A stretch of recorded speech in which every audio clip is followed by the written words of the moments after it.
नमस्कार मित्रांनो, आज आपल्या गॅरेज मध्ये आलेले आहे अल्टो 800.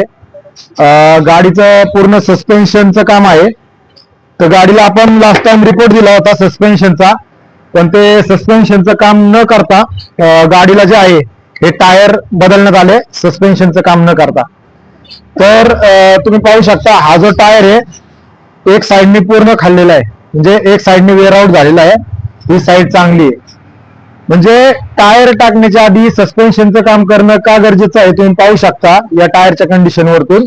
त्यामुळे टायर टाकण्याआधी आपल्या मेकॅनिकला सस्पेन्शन चेक करून घ्या, सस्पेन्शन दाखवून घ्या. सस्पेन्शन ओके नसेल तर सस्पेन्शनचं आधी काम करा, नंतर टायर टाका, कारण जेणेकरून टायरची लाईफ चांगली राहील. हा टायर म्हणजे सगळेच टायर आपल्या साईडने आणि अनवेअर झालेले आहेत. आता गाडी सस्पेन्शनला आलेली आहे. त्यामध्ये आपण पाहू शकता सगळे मारुती जेन्युइन पार्ट आपण आणलेले आहेत. पुढचे 2 शॉकर, मागचे 2 shocker, steering rack, lower arm, अशा पद्धतीने आपण पूर्ण सस्पेन्शन करणार आहोत. तर सस्पेन्शन जे आहे ते तुम्ही टायर बदलण्याच्या आधी नक्की चेक करून घ्या, जेणेकरून तुमच्या टायरची लाईफ वाढेल. धन्यवाद.